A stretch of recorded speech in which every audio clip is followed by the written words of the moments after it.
Hai teman-teman semua, kami dari kelompok 2 10 IPS 4 akan menjelaskan Kerajaan Tarumanegara. Penasaran? Yuk simak videonya.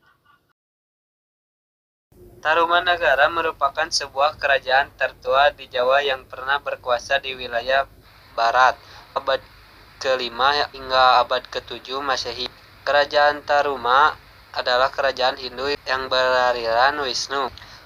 Kata Tarumanegara berasal dari kata Taruma, diambil dari kata Tarum yang merupakan nama sungai yang membelah wilayah Jawa Barat atau sering disebut Citarum, dan negara kerajaan atau negara. Kerajaan Tarumanegara terletak di daerah Kerajaan Salakanegara, Banten, dan Bogor, Jawa Barat, di Sungai Cisadane sebelah barat dan Sungai Citarum sebelah timur yang beribu kota di Sundapura. Sejarahnya pada tahun 358 Masehi, Raja Dirajaguru Jayasingawarman mendirikan Tarumanegara, dan pada masa kejayaan Purnawarman sebagai raja ketiga memegang kendali atas 48 kerajaan kecil. Wilayah kekuasaannya dimulai dari Salakanegara atau Rajatapura sehingga ke Purwalingga. Kala itu Jayasingawarman datang ke Nusantara karena kekacauan dan penjajah oleh pasukan Raja Samudraputra dari kerajaan Magadha. Maharesi India hijrah ke Nusantara, lantas ia bertandang ke kerajaan Salakanegara dan mendapatkan sambutan dari Raja Dewawarman. Kemudian ia dinikahkan dengan salah satu putri raja. Jayasingawarman kemudian membuka wilayah yang diperkirakan terletak di sekitar Bekasi. Ia mendirikan kerajaan bernama Taruma pada 358 Masehi dan kini dikenal sebagai Tarumanegara. Raja Jayasingawarman bertahta selama 24 tahun, 358 sampai 382 Masehi. Sepeninggalannya, tahta dilanjutkan oleh keturunannya. Kehidupan pada masa Kerajaan Tarumanegara. Kehidupan ekonomi.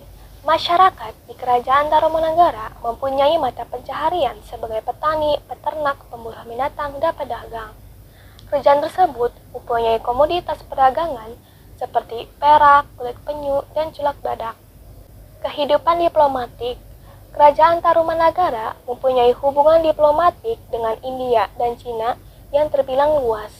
Raja Purnawarman sempat tinggal selama 6 bulan di Yavadi atau Jawa, di mana hukum Buddha tidak terlalu berkembang, namun Hindu cukup berkembang. Karena hal itu, misi diplomatik sampai ke Cina pada tahun 435 Masehi.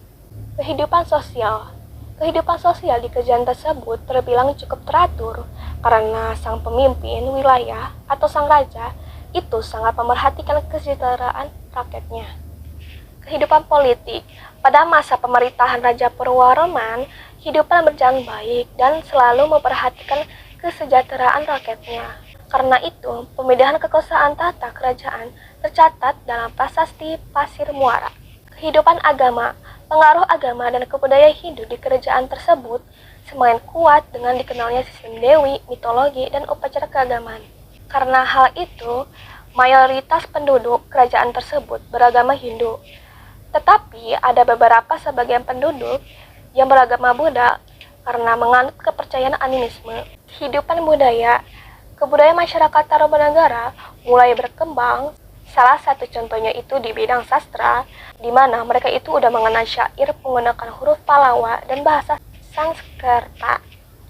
Selain itu, kebudayaannya itu cukup berkembang di bidang seni, yaitu dengan adanya peninggalan arca buatan penduduk Tarumanegara. Yang di bawah adalah contoh hasil karya di bidang sastra yang ditulis di atas batu atau prasasti dalam pengaruh kehidupan budaya. Silsilah raja dan masa kejayaan kerajaan dari Kerajaan Tarumanegara. Pemimpin Kerajaan Tarumanegara terdapat 12 orang, yaitu pertama Jayasingawarman pada tahun 358 sampai 382 Masehi.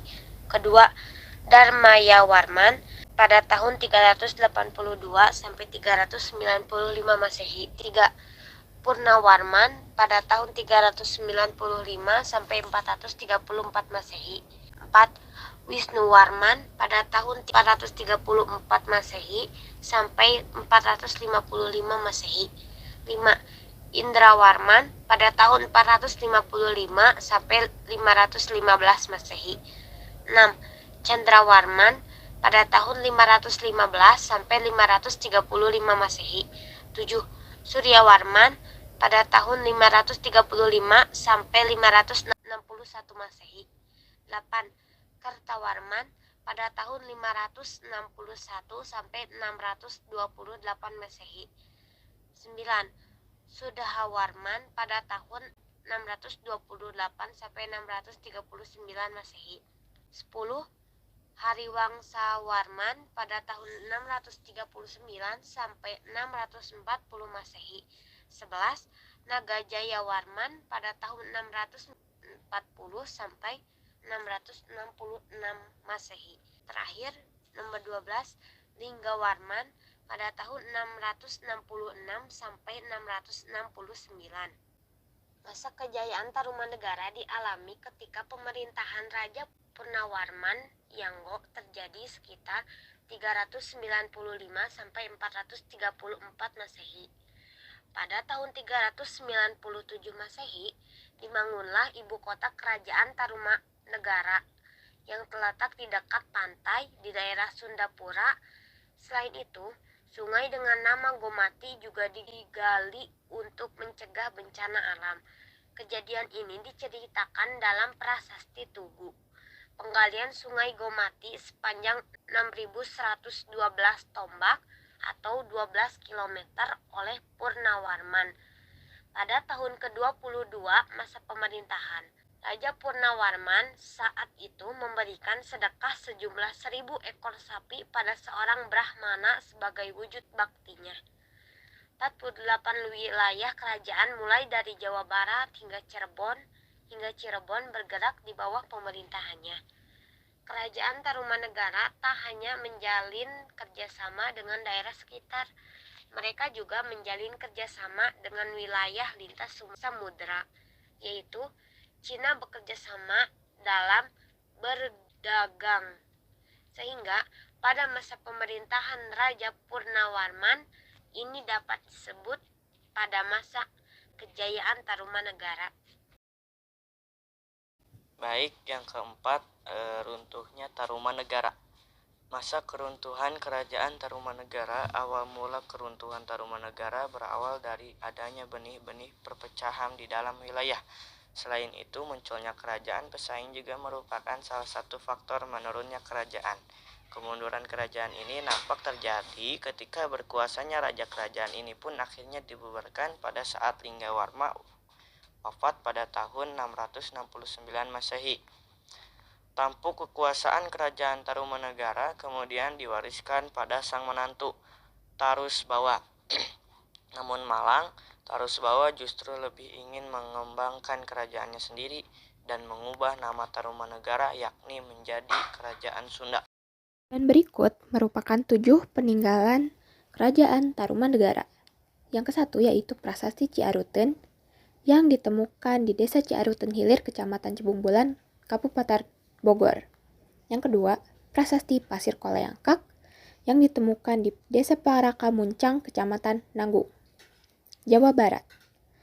Dan yang ketiga yaitu Prasasti Kebon Kopi yang ditemukan di tengah-tengah lahan untuk penebangan hutan untuk kebun kopi. Dan yang keempat yaitu Prasasti Tugu. Yang kelima, Prasasti Pasir Awi yang berada di daerah perbukitan di kawasan hutan Cipamingkis, Kabupaten Bogor. Yang keenam, Prasasti Muara Cianten terletak di Kampung Muara Desa Ciaruten, Kecamatan Cibungbulang. Dan terakhir, ketujuh, Prasasti Cidanghiang yang terletak di Sungai Cidanghiang, Desa Lebak, Kecamatan Muncul, Kabupaten Pandeglang.